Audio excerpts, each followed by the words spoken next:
Welcome to the Contrarians, and tonight is another episode in our Dark Horse album series. Tonight we are looking at 2002's Heathen Chemistry by the legendary band Oasis. Tonight's a little bit different, folks, because tonight we are live. Yes, you can join in on the conversation. Just join in the peanut gallery. You can leave a comment. You can ask a question. We'll have some interaction. This is going to be fun. So without any further ado, let's get started with Oasis.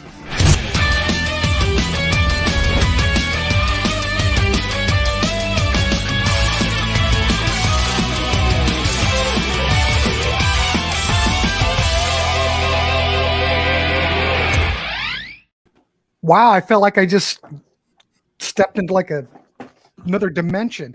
Gentlemen, welcome everybody. How is everybody? We are live tonight, and we are going to talk about, well, everyone already knows, we're talking Oasis. And what we're going to talk about tonight is the 2002 album, Heathen Chemistry. So this is a special night because this is the first time the Contrarians they might have went live once, but we're going live tonight. And if you are in the chat room, please make a comment. We're going to try to talk to everybody. And, you know, in between everybody's spiel, we'll just try to bring you up. Or you guys, you know how to do this. So I want to welcome the panel tonight. I want to welcome Brendan, David, Reed, and John the Music Nut. These gentlemen are all Oasis fans. So, we're going to get started because I don't know how long this is going to take, but we're going to keep it going. We're going to just give it a shot. So like I said, Heathen Chemistry is the fifth studio album from Oasis. It was released July 1st of 2002 on Big Brother Records. This is actually the first album that Andee Bell and Glem Archer came on. And I'm going, wow, that's Andee Bell. I love Andee's work. You guys familiar with what Andee in the band Ride? Yes. Oh, phenomenal stuff. But so this is like their first album. Now, when this came out, this kind of, I would say that the reviews on this were a bit questionable. A lot of 3-star ratings, a lot of 2-star ratings. Los Angeles Times gave it 2-star. Rolling Stone gave it 3 stars. I mean, All Music gave it 3. It wasn't glowing, kids. Entertainment Weekly, even though who cares what Entertainment Weekly really says, they gave it a B-. They kind of liked it. But this concept, the Dark Horse album. Now, in case if you haven't been following the Dark Horse series, I brought up a definition of what the Dark Horse. It's a noun. It's usually a little known contender, such as a racehorse that makes an unexpectedly good showing. Now, this record in the past, mediocre reviews. I don't know what our panel's going to say. We're going to throw it out to the panel and see what they think of this record, and we will determine if this is a Dark Horse record. It might be. This Noel Gallagher had said that this is his second favorite Oasis album. So that means something. I know I've been listening to the record, and I think it's a fine Oasis record, and that's just me. And I'm not a huge fan. I kind of gave up after the third album, but you know. But anyway, I'm going to throw it out to the panel, and I'm just going to go. What should we do? I guess I'll just go. Let's just start. I'll just do clockwise. So I'm going to start out with Brendan. Brendan, what's your thoughts on Heathen Chemistry? Yeah, Heathen Chemistry, fifth album by this band. When this album came out, I was probably at peak fandom of this band. Got real big into this band in the late 90s. And I was the first time I actually saw them live was one of the best shows I've ever seen. I was living in New York City at the time, and it was the tour of Brotherly Love with the Black Crowes at Radio City Music Hall. And I love the Black Crowes. Oasis blew them off the stage. It was one of the best shows I've ever seen to this date. It was just a great time. And I was just totally hooked. The first two albums are absolute masterpieces, in my opinion. Just flawless. The third and the fourth ones, we can talk about those a different day. But this album was actually released, it was leaked online prior to its actual official release. And those of us who were such big fans and couldn't wait for this album to come out, all managed to hear it before it got released. In fact, Noel Gallagher told a story about how he was playing these songs live before the album came out and everybody knew the words. When I was not disappointed when this album came out. I know for some reason this album gets a lot of mediocre to bad reviews. And I got to say, even though I think this album is very front loaded, like I think the first half of the album is better than the second half by a far margin, I think this is a great album. Right from the jump, The Hindu Times is a great, great opening track. I think it's got a lot of power, a lot of energy, big hook made for arenas. Force of Nature, another Noel Gallagher song. It's definitely rips off Instant Karma. There's no doubt about that. But you know, they've always been very influenced by the Beatles. I don't know if anybody knew that, but yeah, they were they drew a lot of influence from that particular band. So he definitely the drum beat in Force of Nature is definitely Instant Karma. But another great song, Hung in a Bad Place, straightforward rocker. A lot of good acoustic songs on this. Just Noel Gallagher strumming an acoustic guitar and Liam Gallagher on one of his best penned songs up to this point was Songbird, which was a release. Very simple, but I think it works. They have the big hooky ballad in Stop Crying Your Heart Out, which was, I think, the second single released from this album. This is their Don't Look Back in Anger, I'd like to say, of this album. I don't think it's as strong as Don't Look Back in Anger, but it's a little sappy as ballads go, but I think it's very effective. I think it's great. It kind of trails off towards the back half of the album. And it does this inexplicable thing. If you ever bought the CD back in 2002, they had this hidden track at the end of it. The last song on the album is called Better Man. It's an okay song. It doesn't really stand out, but they have this 30 minutes of silence and then this minute instrumental song. And it was really, really annoying when you had, if you ever had the songs on shuffle, but, I really like this album. I've liked it since it came out. I think it was a huge, huge improvement on Standing on the Shoulder of Giants. That album was very flawed in my opinion. Liam Gallagher takes a big, big step up in songwriting. His previous efforts in songwriting included a song off of the previous album called Little James, which I think is probably the worst song they ever recorded. So it was good to see him make a big improvement in his songwriting skills. And I like the fact that Noel was open to other people in the band contributing to the writing. I've liked, if you would have asked me 20 years ago, I probably would have said behind the first two albums that my favorite album is Be Here Now. But, going back and I think that this album is definitely more mature album than Be Here Now. Be Here Now is just a big bloated mess, loud, coked out mess of an album. I love it for what it was. And I love some of the tracks on that album. Some of the tracks on that album are the best I think they've ever done. But I think this is a big improvement on both of the previous albums that they made. So, yeah, I totally agree. So what would you rate this album out of 10? And by the way, we're going to tally everybody's rating at the end and talk about it. So what would you give this out of 10? 8. 8. All right.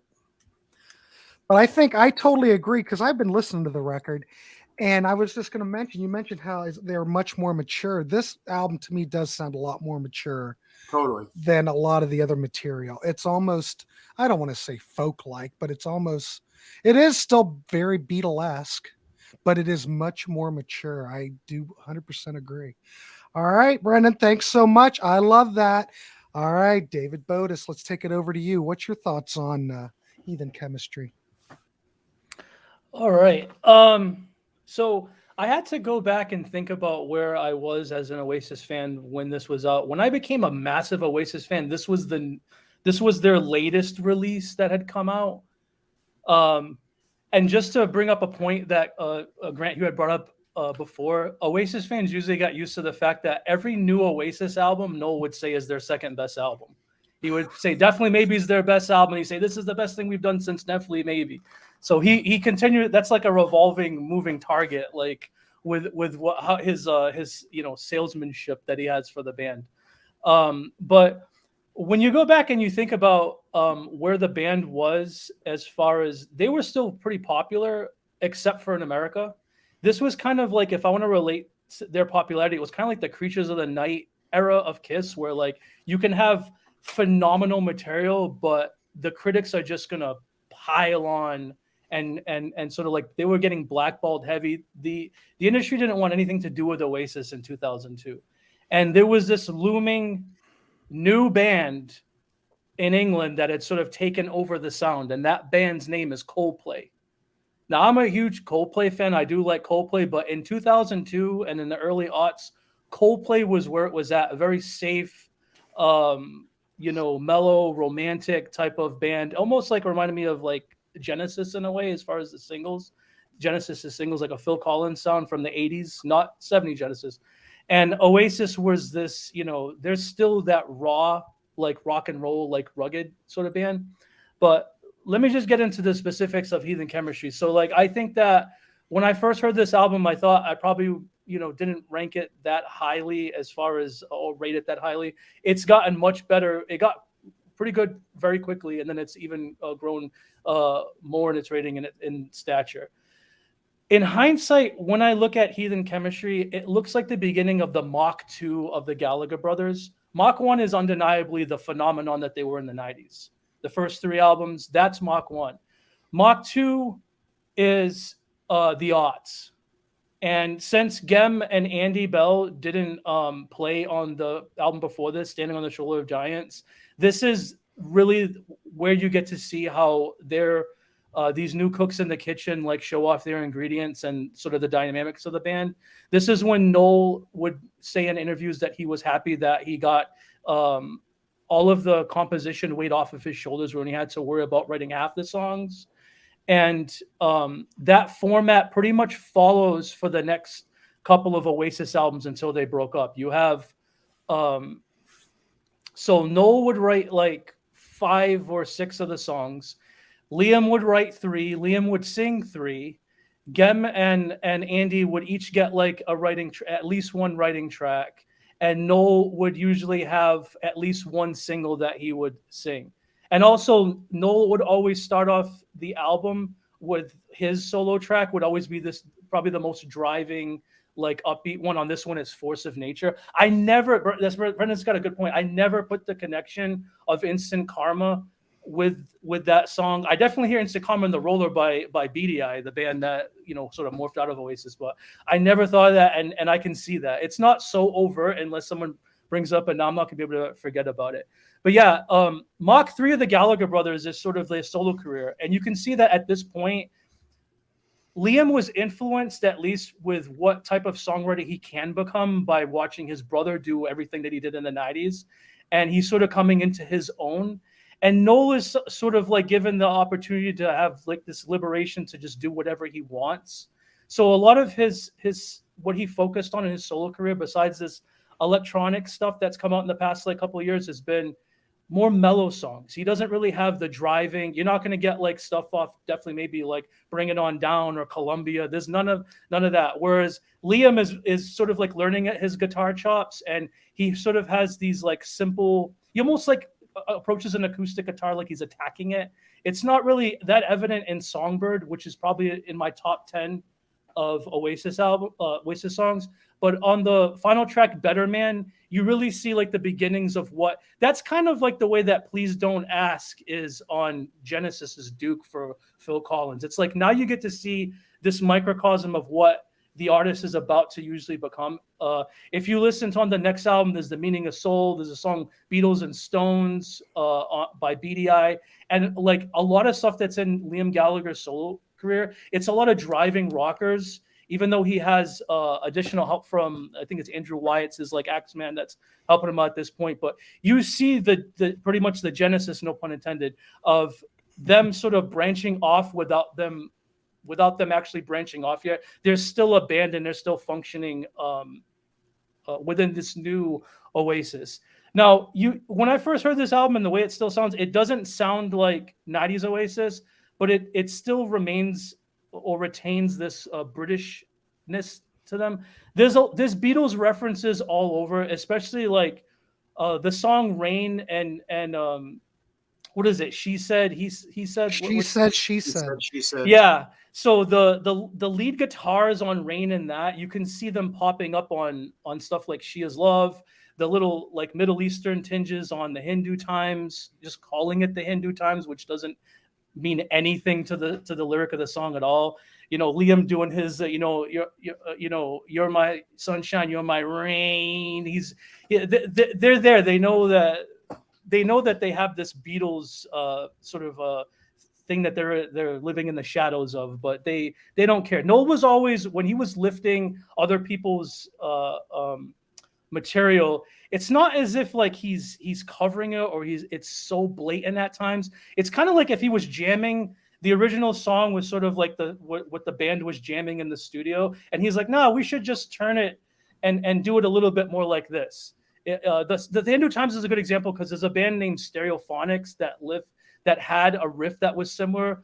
And what is the name of that song? It's called Same Size Feet. Thank you, Brennan. Yeah.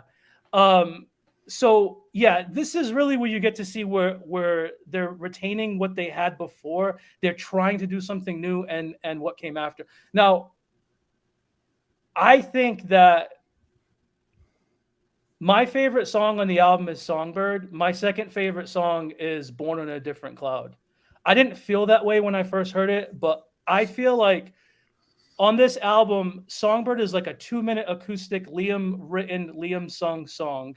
And then the counter to that is She Is Love, which is also released as like a double A-side single by Noel, which is another short acoustic. And both of the songs have acoustic guitar. Both of the songs are like these ditties, and they also have organ backing them up at the same time. So it almost feels like they were trying to do like there's a dualism in the band now, where like Liam's trying this sort of song, and how could Noel take that sort of song to a different area? Born on a Different Cloud sounds like Liam Gallagher wrote this. It's like 6 minutes plus. It's an epic song. Johnny Marr plays slide guitar on it. Johnny Marr's on like 3 songs on this album. It's awesome. But like that, to me, that it's a long, like slow brooding, like it's atmospheric. It reminds me of Liam Gallagher's answer to my favorite song on the album before this, Gas Panic. Gas Panic is normally considered like the best song for deep cuts, like on the album before this. But I feel like, there's a bit of like a call and response. I love how on Born on a Different Cloud, Noel starts singing the chorus like at the end. And I always have a special, like, fuzzy feeling inside when both Gallagher brothers are singing on the same song. See Acquiesce for that. And speaking of Acquiesce, I should probably close out to say every Oasis fan, all the hardcore fans love to talk about the B-sides. The B-sides are a big deal in Oasis fandom.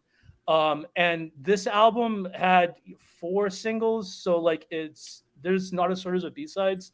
The couple of B-sides other than Hindu Times are awesome. Again, back to Noel Gallagher testing out his solo career. He sings like 4 of the B-sides himself. And they're not like really heavy songs. Just Getting Older is one of them. It has Mellotron in it. Then you have Idler's Dream is another B-side from Hindu Times. This song doesn't have any drums and any guitar. It's just Noel doing, he's singing a ballad over just piano. And what did I have here? It almost sounds like Pink Floyd's Nobody Home over like the slower portion of side 3 of The Wall, which I've heard Noel say before that he's a huge fan of that song, by way of like Coldplay. It's just not what you expect from Oasis. Stop Crying Your Heart Out, this single has Thank You for the Good Times, which is an Andee Bell written song, which sounds like Ride, but it sounds more like it fits in by way of the Stone Roses like Second Coming album, which is like their undergraded second album. It's interesting. Like I only say that because of the way that like Liam Gallagher can sometimes sound like Ian Brown. But that song should have been on here besides that little a quick peep like 1 minute thing that I Could Take or Leave. Mm-hmm. And then the last B-side I'll mention is also on Stop Your Crying Your Heart. Again, Noel, another slow song, Shout It Out Loud, which is not a Kiss cover. But this song, when you hear it, the first like 5 or 10 seconds is basically like an homage to Neil Young's Cortez the Killer. But then it goes off into a completely different type of song. And, Noel does that. Look at the Don't Look Back in Anger. It's got that little homage of Imagine by John Lennon at the beginning. It goes off into a different song. So I think that this is where a lot of the B-sides were Noel sung. A lot of them sort of like are evident that he was getting more comfortable as just his own solo artist. And also Liam being able to write. This feels like Liam's album. This is Liam's like coming out party, like as being like a really strong songwriter.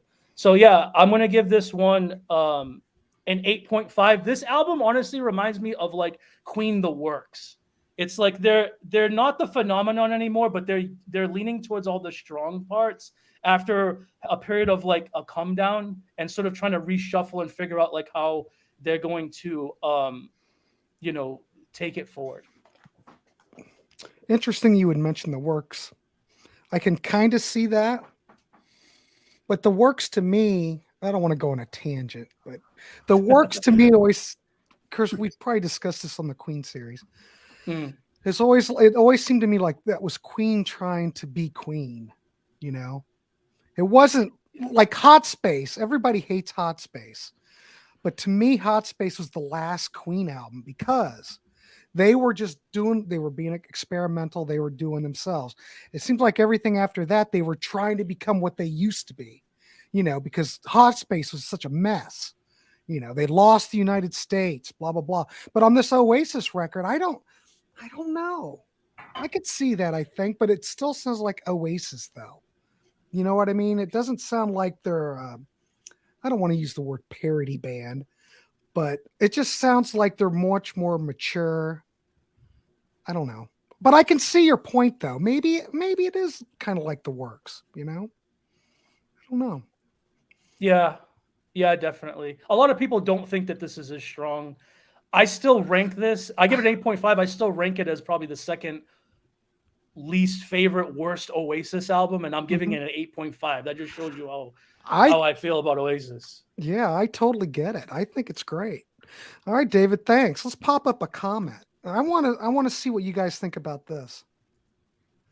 Opal Archive. Oasis were never the same band after they replaced the original band with musicians. They were really like the Pistols at the start, but that evaporated very quickly. The first album all the way for me. It's a pretty strong statement. Do you feel that they lost something after they fired everybody in the beginning? I agree with that a little bit. No, Yeah. I mean, what they got was musical competence, and they gave up energy. But yeah, when they had like Bonehead in the band, Bonehead's nobody's idea of a fantastic guitarist, but he held down the rhythm section while Noel noodled around. If you ever get a chance to see Liam Gallagher's Down by the River Thames, where he plays a concert floating down the River Thames, Bonehead is on that show. And I swear it looks like this homeless fisherman just walked onto the barge and started playing guitar. It's the weirdest thing. But remember, he didn't contribute anything to the songwriting. Mm-hmm. Their Neither first did drummer Paul. was a fantastic drummer, but he didn't contribute anything to the songwriting. The bass player didn't contribute anything to the songwriting. So you may have changed the energy, but the music, no, I don't think they lost anything because of that. Well, like on this particular record, you've got Andee Bell's been added to the lineup. And Andee Bell's work stands on its own. The Ride stuff is phenomenal. Great songwriter, great guitar player, great musician. Do you think that the two members they added, Andee, do you think that this helped the band at this point? Do you think this might have reinvigorated them? I mean, something like that I would think would have an effect. I mean, I love the way this record sounds, and I think that their addition probably made a lot of difference. How do you guys feel about that? There's a good quote from Noel Gallagher. Before we went on live, we were talking about some good quotes from Noel Gallagher, and I'm not saying I necessarily agree with this, but it just kind of shows you this is a classic one. He said, when he was asked about Bonehead leaving the band, he said, "It's hardly Paul leaving the Beatles, is it?" So He's got a good point. Yeah. But, there's always this romantic feeling about bands, the first lineup or, once they have a personnel change, it changes everything. I get that. But I don't know if Oasis really, to me, I don't know if they really suffered from that. But whatever. I appreciate it, Opal Archive, for the comment. It's an interesting idea. For me, it would just be like, okay, they lost that energy. Like when they came out with Definitely Maybe, they sounded so fresh and energetic, and it just grabbed you. They didn't have it at this point, but the craftsmanship was still there. They were still very good songwriters, particularly Noel. So I think they lost little from this point on this album compared to their early catalog. It's still a fine record. Well, David, you mentioned the guitar playing on it. It's very Beatle-esque. I think the guitars on this record just sound wonderful. It is very Beatle-esque to some degree. Great guitar sounds on here. And Liam's vocal delivery, I think, is absolutely terrific. If anything, he improves over time, I think. But that's just me. Based on what I haven't heard everything, but comparing this to what came before, I don't know, it's pretty great. All right, let's throw it up. You have anything? Oh, I'm sorry. Are you going to say something? No? Okay. Me? Yeah. No, I thought you were going to say something. Right. No, I was just going to say that's a good point. Yeah. Liam did get better. I think he did. He's killer. Yeah. All right, John, the MusicNut, let's throw it over to you. What's your thoughts on Heathen Chemistry? Okay. When I listen to this album, this is going to be similar to what David said. To me, this was a band who took over the world for a little while.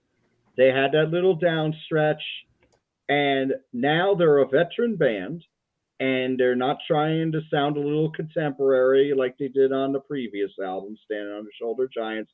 And they said, okay, let's just go in the studio and just kick out nine good songs. And that's what they did here. Are there classics on here? No, but there's still this level of craftsmanship that you get throughout their catalog. And I think this is very good. I think there's some great songs on the second half as well. Hindu Times is the joyous opener. And I'm going to be reading a lot of notes just to let y'all know. I like how the keyboard leads it in and is in the fade out as well. Force of Nature, I really like.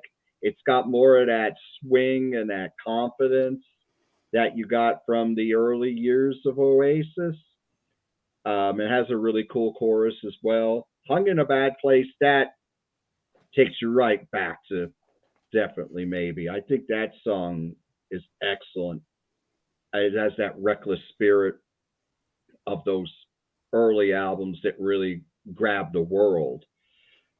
Okay, Stop Crying Your Heart Out. That's the Beatles-esque ballad. That song is very good and goes on. It just builds in momentum. It is very, like I said, Beatles. Like you hear a lot of Beatles on this album. Mm-hmm. Here it's like you really hear the George Martin production to me, because you have the starting out with just the piano. And then you got the strings kicking in, the keyboards getting louder. Liam sings the heck out of it. Excellent song. That's Brendan, that was a good comparison there with the albums Don't Look Back in Anger. And yeah, I would say the same thing. It's like that, but not quite as strong, but still very good track. Songbird is just a great 2-minute acoustic song that really works well. And you got 2 songs on here that are really short, but my thing with short songs is as long as you keep that momentum of the album, you keep that flow going, that makes it work. And both the tracks on here that are really short, that one and A Quick Peep, that short instrumental, it keeps the spirit of the album going. Little by Little, I like a lot because you got those quiet psychedelic pop verses, and then you got great choruses there, and they're really loud. So that soft loud thing works really well on Little by Little. I went into Quick Peep already. On My Mind is good. It's melodic. It's a decent track. It's probably my least favorite track on the album, but it's good. I wouldn't say wouldn't say it's a clunker at all. All the songs on here are good. And She Is Love, which was a single, that more definitely very Beatles-esque. Definitely sounds like an early Ball track to me. Mm-hmm. And love the harmonies on there, just like the early Beatles.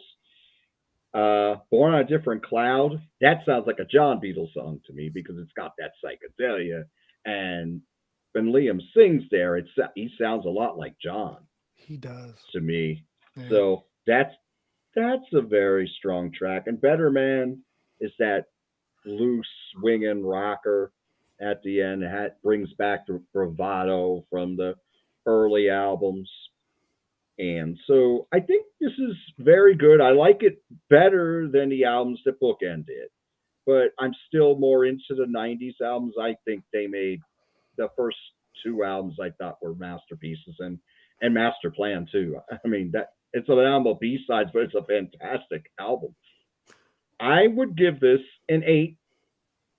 And it's one that definitely is a grower. I mean, at first it didn't grab me too much, but with repeated listens, I'm really digging it. It's a very good album. Excellent. Thank you. Quick question. You mentioned the Master Plan, and if anybody knows that record, yeah, it's a bunch of B-sides. Do you feel this could be a question for anybody on the panel. Do you feel that Oasis was one of those bands that maybe some of the B-sides should have been on albums? I mean, the B-side record to me, when I listen to it, those songs sound just almost as strong as anything that's on the record. Oh yeah, absolutely. It's just one of those bands that could definitely. just write and produce quality material. Kind of like Yeah. Matthew Sweet. All his You- B-sides could be like on a record, you know? You say one of those bands, but you mean Noel Gallagher, because the band didn't write any of those songs. Noel wrote 100% of those songs. The first non-Noel song to show up was on Standing on the Shoulder of Giants, and there's one. So That's terrible. It all comes back to Noel. I don't. Here's the thing. What about Bonehead's Bankhead Holiday? Reed, come on now. yeah, well, I mean, you might as well, credit Banksy's. What is it? Banksy's Bonehead. team. I'm getting the guy's name wrong. The innocence of the original band offset the arrogance and ambition of the brothers just perfect. I don't know. What do you guys think of that statement? Do you think, I don't know, was there something magical about that first band? I think the Opal Archive thinks there was, obviously. Yeah. Possibly, but I'm thinking what happened here, and Reed definitely pointed on this. Noel was on a John Fogerty 68 to 71 period of songwriting, where he was just putting out great song after great song, and the B-sides were great songs that could have been singles. Yes, Rocket Chair could have been a great single. Underneath the Sky could have been a great single. But I think maybe, I don't know. I just think a lot of it, I think, had to do with that energy, a new sound, and Noel Gallagher, and Liam's delivery too. He was a rock. Yeah. He was a great rock star when we were getting out of a phase when we didn't have as many of them. Mm-hmm. I think that I think this album came on the heels of maybe, I don't know, Dave or guys, I don't know, maybe just a little bit of fatigue from the band. They had like the Be Here Now, just like the fastest selling album when it was released in the UK. And then they kind of dipped down in the standing on the shoulder of giants, which was seen by most people as such a big disappointment. And they were touring a lot. I think, in my opinion, they suffered from a little bit of fatigue after that album. They finally got full-time musicians in the band, and I think they went back to basics with this album. Yeah, Yeah, back to that basics makes is sense. Back to basics is more of what I should have said when I met about the Works grant. Like that seems like a back to basics like type of song. Yes. Although not all the comparisons to the Works would fit in with this, but yeah. And yeah, Noel wrote everything at that point. So you got to give. The thing is, Noel said this a million times. he wishes he would have saved some of those B-sides and just sort of scattered them off the next few albums because he had a bit of writer's block and he didn't know what to do. And I mean, the stuff that isn't on the master plan is awesome. There's still more B-sides. Like it's better. It's what is it? It's Better People. That's a great song. Do You Want to Be a Spaceman? You know, like these songs are so, and even afterwards, like I said, the B-sides off this album cycle, I think are really strong. Yeah. All right. Well, let's go over to Reed Little. Reed, what's your thoughts on this one? All right. So, as is the contrarian way, I'm approaching this from a different place. So, I was not an Oasis fan. Couldn't have cared less about the existence of Oasis in the 90s or the early 2000s. In fact, it wasn't until my enlightening on the road to Damascus in 2012 that I started listening to Oasis at all. And I got into Noel Gallagher's High Flying Birds first. And I have no explanation of why I listened to that album or why it appealed to me so much. But it made me go, well, if this is that good, I need to go back and listen to everything else that Noel Gallagher had done. And at that point, I went back and listened to Oasis. The only songs I had ever heard by them were Wonderwall, which I thought was terrible, and Champagne Supernova, which I kind of liked. I like them both now, but at the time they were just like, eh. Now I think they're wonderful. So I absorbed the entire Oasis catalog at one time. And what that does in stark relief, as when you're binge watching any show, is for me, it was so easy to see the trajectory of Noel Gallagher's evolution as a songwriter. And then you can go back and look at the timings on things, when they came out with this album, when they came out with that album, what was going on, what was happening in the band. And I'm a keen observer of the human condition and an armchair psychologist. I was not paying attention to interviews with the band, so I don't really know what was going on. But to me, I see this as a conflict album. So you've got Be Here Now. There's a 5-year gap between Be Here Now and Standing on the Shoulder of Giants. That's where your fatigue is. They're coked out. They're sick of each other. They take a 5-year break. And they come back and they do this album that nobody really likes. Bonehead and Alan White are out of the band. Maybe it was a different drummer than Alan White at that point. And they get in Archer and the other man whose name is escaping me. The man from Ride. What's his name? Oh, Andee Bell. Andee Bell. Sorry, Andy. And they come out with a new album on which Noel writes only half of the songs. That is a huge, huge change in Oasis. What's just as big a change is that Noel sings 3 songs. And one of them is not Stop Crying Your Heart Out. Because that song is the song that Noel would have sung on any other Oasis album. But he lets Liam sing that one. And I look at that and I think the band politics, this is a guy who's struggling to keep his band together. He's giving people writing credits. He's saying, here, you sing this song. This is a song I wrote for me. And this is a very personal album. I love the lyrics on this album. And I'm going to get into a few of those after I do a couple more general points. One, okay, Beatles. You can't talk about the Oasis experience without mentioning the Beatles. They certainly, if you look at this, the first time I wore this to my parents' house, my mom said, "Is that John Lennon?" And I said, "Well, he really wants to be." He would love to be. So they invite the Beatles comparisons. But for me, Heathen Chemistry is their most Beatlesque album. When you talk about going back to basics, I don't think that's not my point of view on it. I don't think they did go back to basics, except that they went back to their influences. And they went, okay, we're fighting. What can we agree on? We agree that we love the Beatles. And maybe they had this mandate that they wanted to do a 60s style album in the 21st century. And it's a very 60s style album. You especially get that in the fuzzed out guitars. some of the guitar tones, especially not the primary riffs, but the overdubs and some licks in the background, are identical to Revolver era Beatles tracks. I say that this album is a tour of their favorite eras of the Beatles. You can break up the songs. This is a Revolver song. This is a Rubber Soul song. This is a Magical Mystery Tour song. Noel loves Magical Mystery Tour. This is a Sgt. Pepper's song. So there's so much Beatles on this. And then I would argue that Don't Believe the Truth is their Rolling Stones album.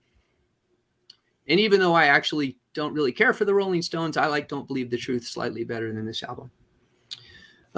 So when we get into the actual songs, the Hindu Times is a phenomenal opener. It's just wonderful. Oh, sorry, I've done this before. I forget where my microphone is on my laptop here. I need to not rustle my paper on top of the microphone. Sorry if that's annoying. No, you're okay. I think it's as good an opening as Oasis ever had on a track. But I have to address this thing with the stereophonics, because I saw that on Wikipedia and I went, I need to go listen to that song. I think the comparison is complete bunk. What you've got is a lick with a half-tone interval. It's unusual. Rock and roll tends to stick to whole tone intervals, but in the Hindu Times it goes da na na na na na na na na na, and the Same Size Shoes goes da na na na na na na na na. That is not the same lick. You know, you've only got 12 notes to choose from in Western music. There's going to be overlap. Those are not equivalent in any way except for that one half step interval. Da-na. Okay, fine. People want to attribute that to now he steals a bunch of stuff. Don't get me wrong. I mean, he has no shame about that whatsoever, like ripping off Get It On for cigarettes and alcohol. I mean, the man was shameless, and he'll even, I remember a quote of his saying, yeah, I re-recorded it and you'll buy it anyway. So Noel was always one for the pithy quote.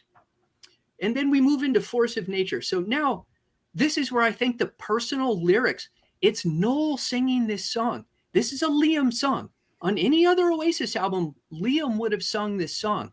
But the lyrics, somebody seeking a wise man's treasure that's buried beneath their feet. And he's like, they're smoking all my stash. They're burning all my cash. Is it about a general hanger-on? Is he talking about Bonehead, who he just got rid of because he says Bonehead couldn't play? Or is he talking about Liam, who's, he's been writing all of the music and Liam's been writing his coattails for years?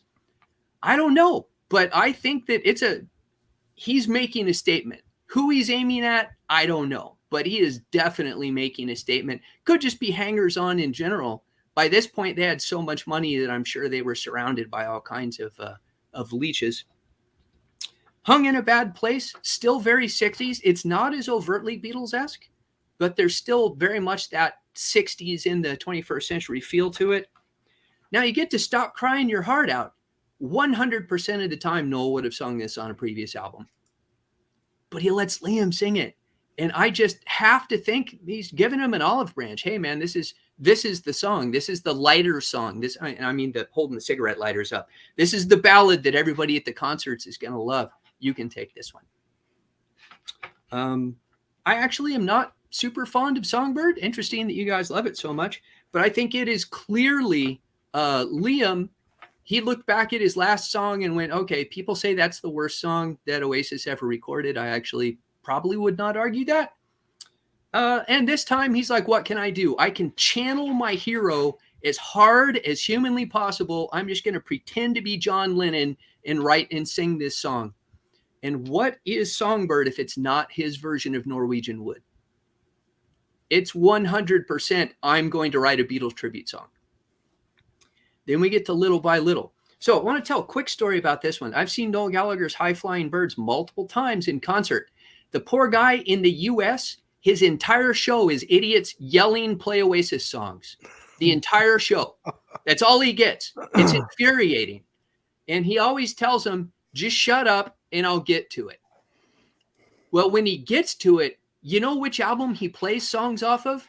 Heathen chemistry. He doesn't do the big hits. He plays Stop Crying Your Heart Out, and he plays Little by Little.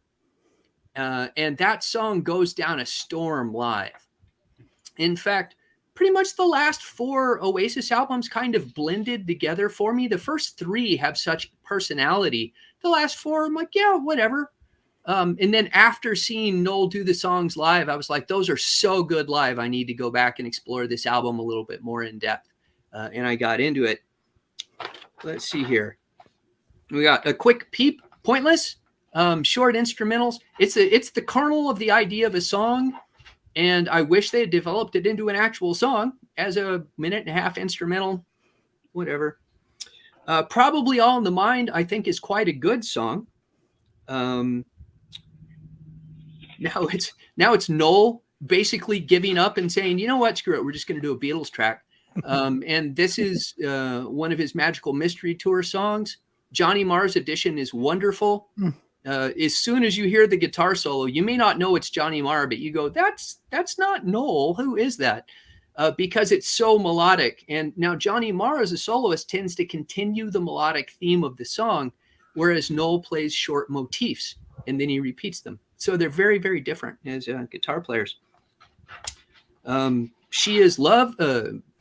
Again, the fuzzed out guitar tone is right off of Revolver. It's just so 1960s. I think the song itself is, it's fine. It's a song written for his girlfriend. I think that's why he wouldn't let Liam sing it. Or maybe Liam was like, it's a song about your girlfriend. You sing it. I got in trouble for the last one. Yeah. Born on a Different Cloud, I think, is 3 minutes of great song, which is unfortunately trapped in a 6-minute song. By this point, no one could edit the Gallaghers. They just did whatever they were going to do. And I think that a producer would have listened to that and said, let's just shrink this down. Let's chop off some of the unnecessary fat and get down to the lean meat of this song. And you would have had a much better outcome. And then, and you get, there's the whole, I think of it as the blissed out druggy section. You can just picture Oasis in a smoke-filled room with their hookahs, swaying back and forth to the music, and it just goes on and on and on. And I'm like, dude, I don't do drugs. Can we move on to the next song? Which, when we get there, is Better Man. And I like Better Man. I think it's a fantastic ending to the album. It's chaotic. It's a complete rave up. You've got Noel playing drums. You've got Johnny Marr singing and playing guitar. They're singing and talking and playing over each other. It sounds to me like the last number at a really good gig where they're tired and drunk and they're just like, just go for it. We're just going to do whatever we want on this last song. And it's a fantastic time. Let's talk about hidden tracks for a second. I hated hidden tracks the first time I ran into one, and I have never grown to like them. 30 minutes of dead space on a track is just unforgivable.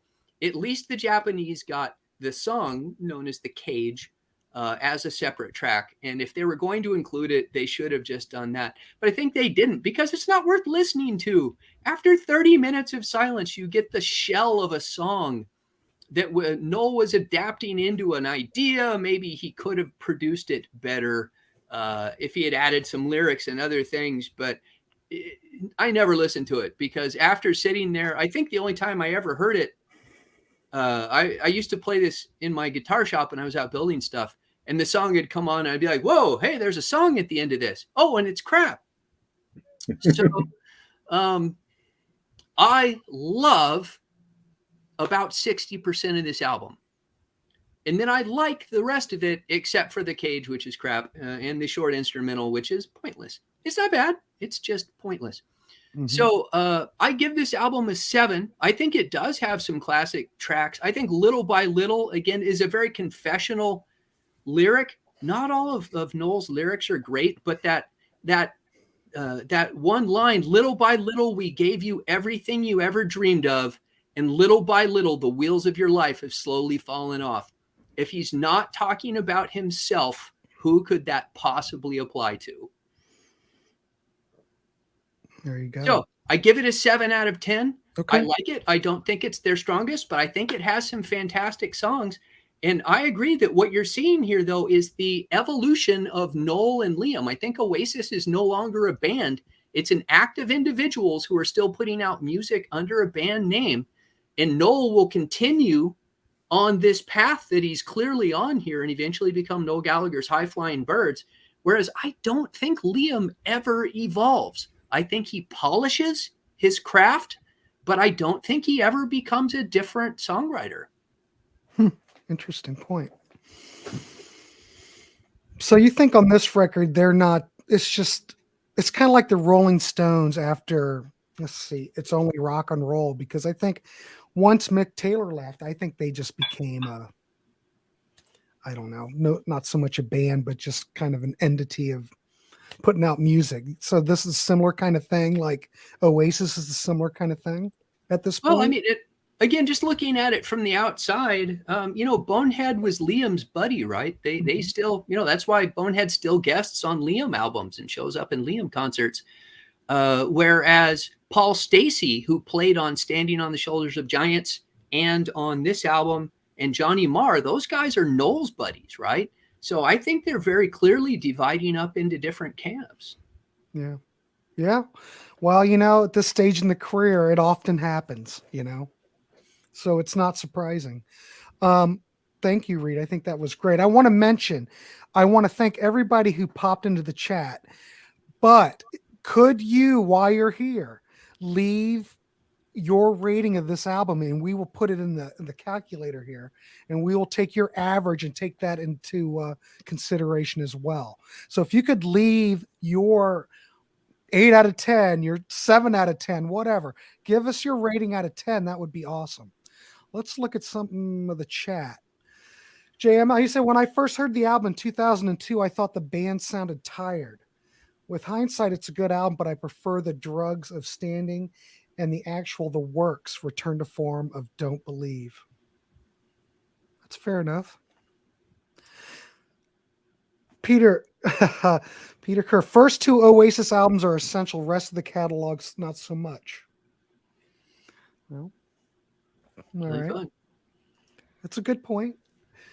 I think there's a lot more to it than I'm not that hardcore of an Oasis person, like I said, but I listened to this record and I think this album, I'm going to throw my rating in here. What the hell?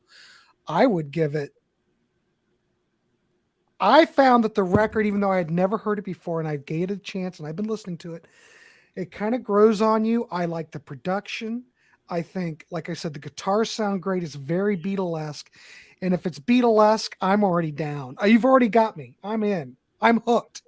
Yeah, but the guitars sound great. I think Noel sounds wonderful with the vocals. And like I said, Andee Bell's a great addition. I think the band sounds great. I like the production. It's not all brick-walled like the older stuff. Because that first album, a lot of distortion. That has a lot of production issues. And a lot of that older stuff, that was where I had a lot of problem with. Because it's almost like that Phil Spector Wallace sound. It's like listening to, all those John Lennon albums that Phil Spector did. It's just can't stand the production. So I like this record a lot more because it's a lot more open. It's not like they're trying to prove something. It's not like, they're throwing in the kitchen sink, I don't know. I would give this as an album and not comparing it to anything else. I would give it an 8. I thought it was just I have no issues with this record at all. I like everything that they're doing. If this would have been a debut album by then, I think it would have went over fine. I think it would have been great. Would have been a great debut. If if you consider it something like that. I don't know. Yeah. But I like it. I'm sold, boys. Now I'm going to start listening a lot more. So if you like the open, sparse production, Don't Believe the Truth is kind of the ne plus ultra of Oasis doing minimalistic for Oasis productions. Mm-hmm. Well, I like High Flying Birds, and Reed and I did a show on High Flying Birds on my channel, and that stuff is absolutely phenomenal. It is. And I dig the production of it a lot more. It's almost like on another level. This could be a whole nother show comparing High Flying Birds to Oasis, but it's almost like, Noel's progression as a songwriter you know. The guy keeps getting better. He can just write, and it just flows out of him. Those High Flying Birds albums, wonderful stuff. So if you want to check that on my channel, Reed and I did a show on that. It was, I love that stuff. The guy can write a hook. I mean, Oh, yeah. No doubt. Like Opal Fully- Archive. Noel has an say that word. Undeniable is what you're looking for. Undeniable talent. I can't say it.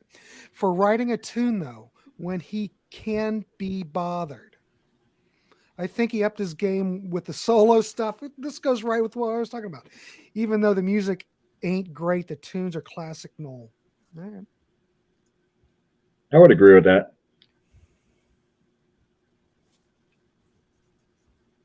Oh, Noel's got an ego on him. Yeah, Yeah. You don't think Liam does? It seemed at one point, though, as every lead track off an Oasis album was a powerful ballad. Well, they probably, I don't know how much they had to do with sequencing on the records, but maybe, I don't know. The other thing I find that's really odd is that why do you think that, Oasis, those first two records pretty much had a pretty strong impact here in the States, okay? But Right. then after that, why did you think that they just kind of drifted off? I mean, they're still a powerhouse, and people still wish they were together. But in the UK, they really didn't lose any popularity. Why do you think that they kind of dropped in the States? I'm just curious. So I think there is a specific non-musical answer to that. And I'll let you other guys answer changes to the music environment. But the big environmental change that happened in 1998 was Bill Clinton signed the Radio Consolidation Act, which allowed 3 conglomerates to buy every big radio station in the United States. And at that point, radio diversity ended in the United States. There was no longer a format to play that music. So you have in Europe, they are still able to play a bunch more variety of stuff. And the BBC loved playing Oasis because Oasis was controversial. You could always count on them to say something like slapping somebody in the face. So they made good press. But in the US, there was literally no radio station that was playing that kind of stuff anymore. It was just, I said, there were 3 conglomerates and they all played basically the same thing. And that remains to this day. That's an excellent point, Reed. Yeah. Excellent. Yeah, I wouldn't have even thought about that. yeah. Well, But if anybody that's what wants to changed the discuss landscape. changes- I don't know. Yeah. I mean, there were changes in the music as well, but literally it's a distribution thing. You don't think that, well, a lot of those bands, like a lot of the bands back in the heyday of the 60s, the ones that were really British sounding, a lot of those bands really didn't take off. Do you think that, you don't think it had anything to do with the fact that, well, you listen to Oasis, you obviously know they're a British band, A lot of the, the old British invasion bands, those guys used to try to copy American bands, but you had the Kinks, very British. They never really took off. Even though we look back and, we can praise them, put them up on pedestals, but in the 60s, they were boycotted from the country. There's a lot too, but they were very British sounding. I don't know. Do you think when you listen to Oasis, I mean, does it really remind you of a really British sounding band? Yes. Right. And I wonder if that had anything to do with success here. Blur will put out stuff and talk about British sounding. Blur is even more. I mean, they had that, what was the one hit, the instrumental, help me, off the 13. Song 2. Yeah. But that's like a fluke. They never really not had really any an hits. instrumental, of course, but and Well, that you know was what their I one mean, song. You know what I mean. But Yeah. the rest of their catalog is very British sounding. I could see why it never took off, I don't know. Throwing it out there. That might have been part of it, It's probably a lot of different things we could take for granted here, Okay, if I may just add, if you Sure. look at the trajectory of Oasis in England, they were on a completely different trajectory there than they were in the States. They were a cultural phenomenon that broke Britpop in the same way that you could allude to like grunge in America with like Pearl Jam and Nirvana. They eliminated all the dance music and brought things back to like working class stuff. That is not an American movement. They sort of like caught on, they caught right on the mainstream of just like alt rock. If you look at 1998, 1999, most even popular American rock and roll bands weren't selling like they were. They've been all wiped out by rap and R&B and everything else. It's true. So it was just like a Absolutely. complete like bomb all across the board with all rock bands. And it's not like they're the cultural things about it. All the things that made them awesome, like the B-sides and all that movement, them bringing back guitar rock, that's not an American thing. Americans knew Wonderwall, Champagne Supernova, probably Don't Believe in Anger, and unfortunately, like everything in the press was viewed through the low resolution lens of the Beatles and them being sort of like Beatles, like sidekick, like Johnny Come Lately trying to be Beatles, like want to be Beatles. Like that is, anybody who listens to Oasis and is a fan knows that that's a little bit of the pie, but that's not the whole pie at all. There's even on this album, they're cribbing from, and afterwards they're cribbing from Velvet Underground, they're cribbing from The Doors, they're cribbing from Stone Roses. Mott the Hoople gets cribbed 2 times in a row from the same song on Be Here Now. So like there's a lot more, but in America, who knows about Mott the Hoople? We know one song, right? In America, who knows T-Rex? We know one song probably, right? In Britain, it's completely different. So it's just because it was different trajectories. There's also certain bands that just don't resonate here and they don't resonate there. Like Bruce Springsteen and Billy Joel come to mind. They're not big over there. They're huge here, both of them. Another point that I wanted to say is I think that Be Here Now is a very divisive record. It's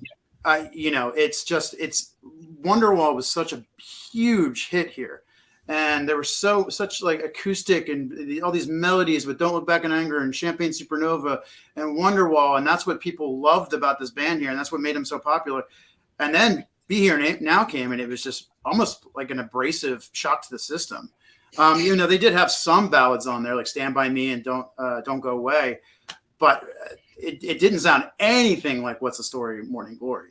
And I think that could also be the thing here is that, oh, wait, we have such a short attention span here. Like, wait, we wanted Wonderwall again. We didn't get that.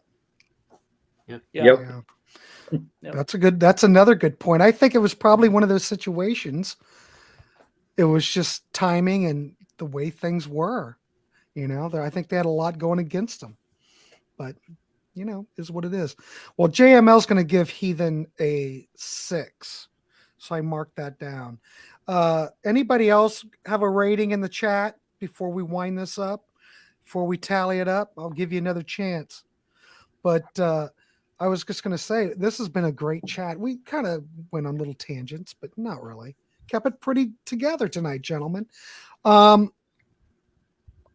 Based on what I see, we have an 8, an 8.5, another 8, a 7, an 8, and a 6. I'm waiting to see if anybody pops in for grunge is an interesting ballpark because Nirvana or Death seen as Beatles meets Sabbath. Yeah, I could see that. They kicked the door open. Well, don't forget, Nirvana changed everything. Oh, the good doctor's in the house, Dr. Funkenstein. He gives it a 7.5. All right. Thank you, good doctor. I appreciate it. What's that? I said it's a funky rating.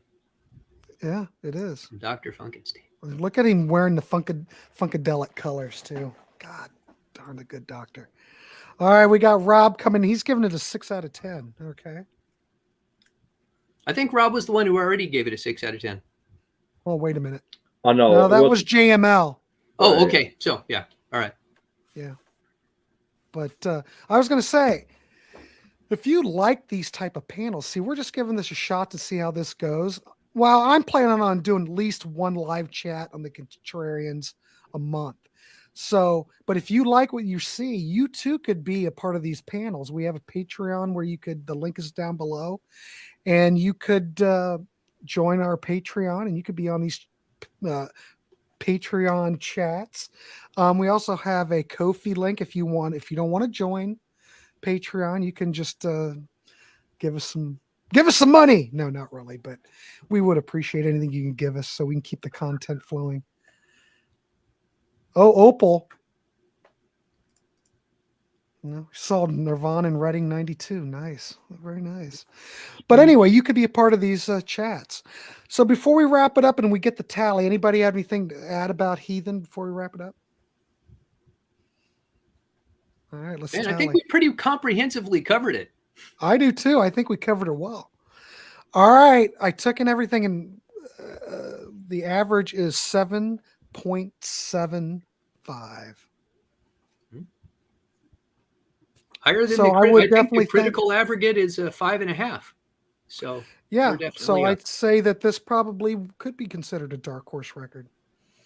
I think it's, based on the reviews, I think it should have got better reviews, but could have been at the time. Think about it, 2002. Totally correct on that. Pitchfork gave it 1.5 out of 10. I mean, they're notoriously really harsh, but Yeah. that's brutal. Read it. Read that review. It's total BS. It's Yeah, total I remember. yeah. I read that review like 20 years ago, dude. Well, That's I'm just surprised. self-flagellation. It's like I'm surprised Rolling Stone gave it 3 stars, but I could see. That is I mean, surprising, that's actually. average. I think this is way better record, but whatever. All right, gentlemen. I guess we'll wrap this one up. Average was 7 point. Well, it was a 7.4 actually, but all right. I want to thank everybody for coming on and joining the panel. It was a fun discussion. We should be seeing more of these live chats. We'll see what we can do down the road. Based on that, I say we wrap it up. I want to thank David. I want Brendan, Reed, John the Music Nut.